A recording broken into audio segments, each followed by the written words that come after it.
Bonjour à tous. Ah, c'est mieux comme ça pour le micro.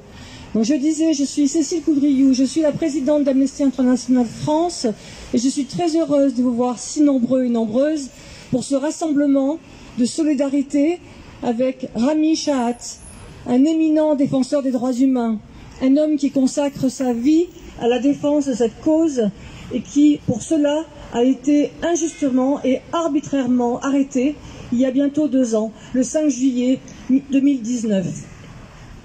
Nous sommes ici, près de l'ambassade d'Égypte, et je tiens à souligner malheureusement pas devant l'ambassade d'Égypte, alors que ça a été le cas dans d'autres pays d'Europe, mais nous sommes réunis, et c'est ça qui est important, pour montrer notre indignation totale face à cette arrestation arbitraire, à une détention préventive qui, rendez-vous compte, a été non seulement injuste dès le départ, mais aujourd'hui encore plus aberrante, car cela fait 24 fois qu'elle a été renouvelée, sans inculpation, sans aucune cause valable pour cette arrestation.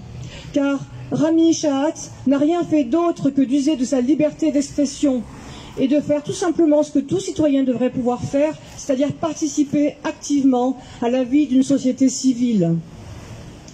Aujourd'hui, pour la 2e fois, il passe son anniversaire en prison. Il est privé de sa liberté. Il est privé du plaisir de le vivre avec ses proches. Et il est privé, bien sûr, d'être avec son épouse, Céline Lebrun-Shahat, ici présente aujourd'hui, à qui je laisserai la parole dans quelques minutes, car elle vous parlera bien sûr plus en détail de Rami, son mari, l'homme qu'elle aime et dont elle est séparée. Elle vous parlera de ses combats. Au nom d'Amnesty International France, je voudrais vous dire à quel point la situation de Rami Shahat est tristement emblématique de la répression féroce, de la répression sans précédent que subissent des milliers de prisonniers d'opinion et de défenseurs des droits humains en Égypte. Le bilan du président Al-Sisi depuis son arrivée au pouvoir en 2013 est désastreux en matière de droits humains. Il cherche par tous les moyens à réduire au silence toute voix critique et limiter tous les espaces d'expression libre et indépendante dans la société civile égyptienne. Et cette répression touche non seulement les défenseurs des droits humains, mais aussi des avocats, des journalistes, des syndicalistes, des artistes, et aussi, plus récemment, des soignants qui avaient osé critiquer la gestion désastreuse de la pandémie de Covid-19. Ces dernières années, des milliers de personnes ont été arbitrairement placées en détention, soi-disant provisoire, mais en fait maintenues en détention pendant parfois plus de 2 ans, à l'encontre même de la loi égyptienne. Les accusations portées à leur encontre sont très souvent liées au terrorisme. Des accusations vagues, ne reposant sur aucune preuve concrète et surtout visant avant tout à discréditer toute personne qui chercherait à critiquer le gouvernement. C'est un prétexte bien commode, en effet, en Égypte et dans bien d'autres pays aujourd'hui, pour faire taire toute voix critique, toute voix dissidente. Amnesty International dénonce également le fait que ces détentions sont décidées à la suite de procès tout à fait inéquitables. Les personnes ne sont même pas autorisées à consulter un avocat. Elles sont maintenues en détention dans des conditions totalement indignes, inhumaines. Elles sont interrogées sous la contrainte et souvent après être passées entre les mains de l'Agence nationale de sécurité, tristement célèbre pour son usage des disparitions forcées, autrement dit des enlèvements, et de sa pratique systématique de la torture. Ces préoccupations sont exprimées par des ONG comme Amnesty International et aujourd'hui d'autres ONG, notamment l'ACAT, ici présente. Mais je tiens à dire qu'il est important qu'elles soient également exprimées dans de nombreuses instances internationales. Par exemple, le Parlement européen, le Conseil des droits de l'homme des Nations unies. En mars dernier, et pour la première fois en 7 ans, une déclaration signée par 32 États a condamné la répression en cours en Égypte contre la société civile et l'utilisation par les forces de sécurité des pouvoirs de lutte antiterroriste, mais contre les défenseurs des droits humains. Parlons maintenant des alliés de l'Égypte, dont la France.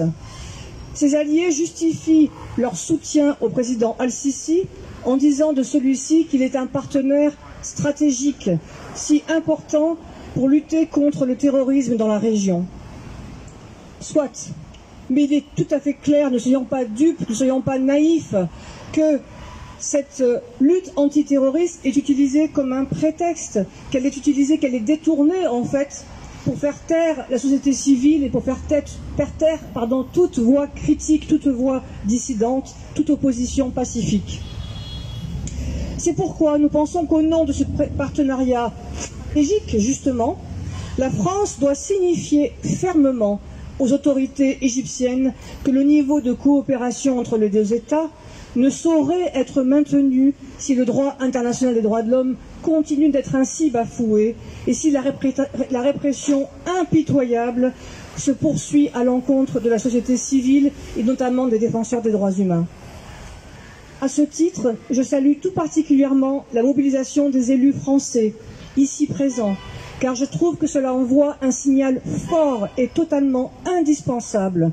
Et je l'espère, cela continuera à s'amplifier jusqu'à ce que la libération de Rami Chaat soit enfin obtenue, celle de Rami, mais bien sûr aussi celle d'autres personnes tout aussi injustement maintenues en détention en Égypte. Aujourd'hui, sachez-le, c'est une mobilisation mondiale. Et c'est plus de 100 000 personnes à travers le monde qui ont déjà signé notre pétition Amnesty International pour demander la libération immédiate et inconditionnelle, car il s'agit d'un prisonnier d'opinion totalement pacifique, dans la personne de Rami Chaat. Amnesty International France continuera bien sûr de se mobiliser pour lui et pour tous les défenseurs et toutes les défenseurs, des femmes aussi sont défenseurs des droits humains en Égypte, prêts ou prêtes à sacrifier leur liberté pour préserver celle des autres. Céline, je me permets de m'adresser à toi directement pour te dire que tu dois être certaine de notre engagement et de notre persévérance. Elles seront sans faille, non seulement en France, mais celle de tout le mouvement Amnesty International. Tu peux compter sur nous, et merci encore à tous et toutes, un merci particulier aux élus qui nous appuient aujourd'hui, merci à tous les militants, tous les citoyens qui sont venus exprimer leur indignation et leur soutien à Rami Chaat. Et maintenant, je vais laisser la parole à Céline Lebrun-Chaat, l'épouse de Rami.